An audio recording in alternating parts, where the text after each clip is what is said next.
Una delle cose che mi piace fare è documentare tutto quello che faccio e tracciare numeri. Come l'uomo d'affari che conta le stelle nella favola del Piccolo Principe.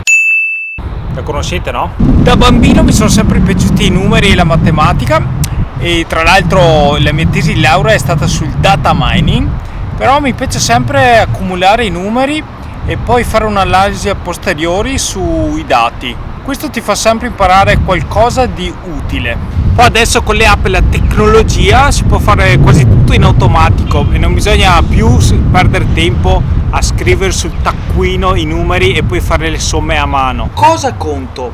Beh, non molte cose in realtà, principalmente i chilometri che faccio di corsa in bici, le ore che lavoro e i soldi che spendo e che guadagno. Questi numeri fanno parte di 2 giochi che sto portando avanti in questo 2020.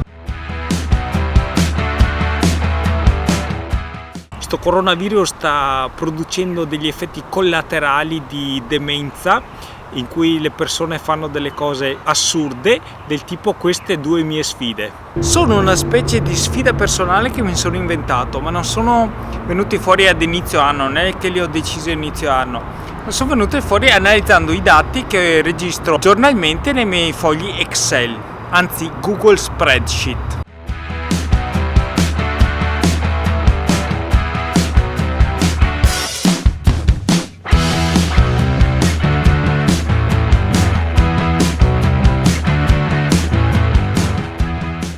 Tra l'altro un paio di mesi fa un ragazzo che è qui in ostello, che ha il visto studente, mi fa: Nico, tu che ne sai di computer? E siccome ho formattato il computer, non è che avresti o sai dove posso scaricare una copia di Office gratis, che tra l'altro è illegale? Gli faccio: ma perché ti serve Office? Perché mi serve Word e Excel per la scuola. Gli faccio: ma perché non usi Google Drive, Google Docs e Google Spreadsheet? E lui mi fa: mai sentiti? Che cosa sono? Dove vogliono andare sti giovani al giorno d'oggi? Tornando alle mie 2 sfide. La prima è quella di correre 10 km per un anno intero, ossia 10 km ogni giorno per 365 giorni di fila. Non è che voglio fare qualcosa di epico, fare un Guinness World Record, ma siccome l'anno scorso ho corso una maratona e ho fatto allenamenti fino a 38 km, farne adesso 10 al giorno è come praticamente fare il riscaldamento. Oggi sono al giorno 247 e finora non ho avuto alcun sintomo di dolore o infortunio e finché tengo botta dovrei tranquillamente riuscire nell'impresa. Curiosità: in 247 giorni, solo 2 giorni in cui ho preso acqua, in cui ha piovuto. Per fortuna che qui c'è un tratto di ciclabile dove corro, che è circa sui 700 metri, che è coperto da un ponte. E quindi mi sono fatto in quei giorni, quasi all'asciutto, ho fatto avanti e indietro un po' di vasche su questi 700 metri. Un po' noioso, ma nulla di paragonabile rispetto a certe scene che ho visto in Italia. Fare una maratona in casa intorno al tavolo. La seconda sfida è ancora più assurda, però in questo anno Covid 2020 può avere un senso.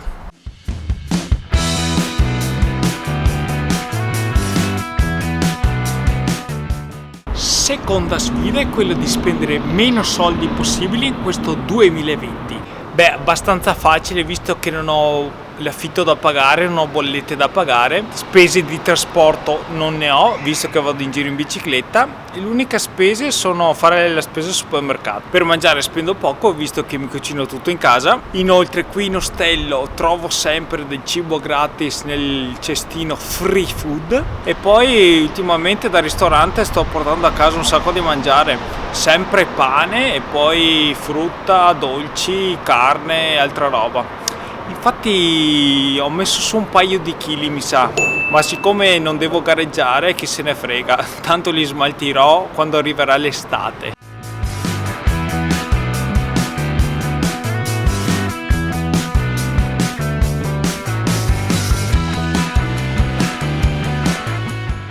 Finora ho speso 485 dollari da inizio anno, circa 294 euro, maledetta svalutazione del dollaro.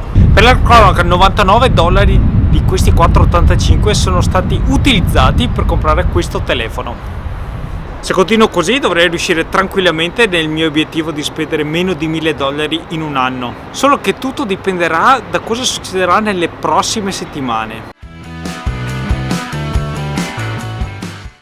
La settimana scorsa ho mandato una candidatura per un'offerta di lavoro sempre per la solita compagnia 99 Bikes per cui avevo lavorato un paio di mesi fa. Dopo 2 giorni mi arriva un'email dicendomi quando sei disponibile a fare un colloquio telefonico, e quindi ho fissato il colloquio per lunedì. Quindi ieri ho fatto sto colloquio telefonico. Tra l'altro mi hanno rifatto le stesse domande che mi avevano fatto al colloquio per il lavoro precedente, solo che questa volta c'era un'altra responsabile delle risorse umane e quindi a ripetere sempre le solite cose. Il tipo mi ha detto che adesso chiamerà i responsabili di vari negozi interessati a avere questa apprendista meccanico e poi mi saprà dire se potrò iniziare a lavorare o meno. Anzi, prima dovrò fare la prova pratica e se passerò quella poi ci sarà un'offerta di lavoro. Qual è il problema? È che uno degli store, ossia dei negozi in cui potrei potenzialmente andare a lavorare, ho visto che è circa 25-30 km da dove abito adesso, che vuol dire che dovrei farmi la spola ogni giorno circa 60 km avanti e indietro, che non è molto conveniente a livello di tempistiche. Quindi potrebbe esserci la possibilità che mi trasferisca, che vada a vivere in un appartamento. Metti conto che paghi il minimo affitto possibile, che qui si aggira sui 100 dollari a settimana, vuol dire 400 dollari al mese, e quindi la mia idea di spendere 1000 euro fino a fine dell'anno andrà a quel paese. Idealmente mi piacerebbe iniziare questo nuovo lavoro fra 2 settimane. Perché? Perché oggi dovrei iniziare il mio 91esimo giorno al ristorante, effettivo giorno lavorativo in ristorante. Con altre 2 settimane, lavorando 5 giorni a settimana, arriverei esattamente a 100 giorni al ristorante. E siccome mi piacciono i numeri tondi e precisi, sarebbe proprio l'ideale. Abbiamo un po' di numeri sul lavoro. Allora, ho iniziato a lavorare quest'anno il 24 gennaio 2020 al ristorante. Come part-time lavoravo 3 giorni a settimana, adesso ne lavoro 5.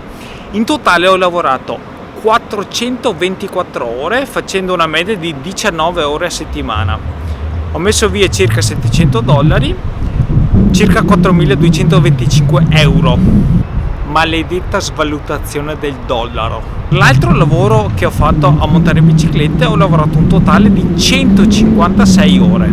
Quindi in totale 580 ore lavorative in questo 2020 pagate. Sommando le ore che ho fatto lavorare in ostello per avere l'affitto gratis, sono arrivato a circa 925 ore spese a lavorare quest'anno. 925 ore rispetto alle 5520 ore dal 1 gennaio 2020 a oggi 18 agosto 2020 sono il 16%, e la media viene fuori che sono 4 ore al giorno. Il part-time perfetto. Allora tiriamo un po' le somme. Quindi da inizio anno ho speso 485 dollari e ne ho messi via 12.238 per un bilancio positivo di 11.753 dollari, che sono circa 7.128 euro. Maledetta svalutazione del dollaro.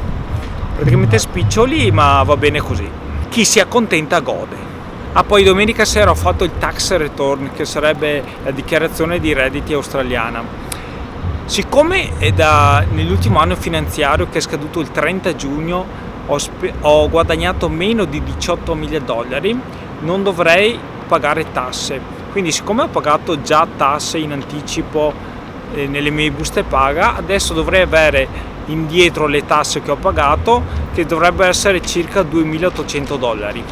Quindi aspettiamo anche quest'altra risposta, che dovrebbe arrivare fra un paio di settimane. Adesso è tardi, devo andare a lavorare. Ci vediamo la prossima settimana. Ciao!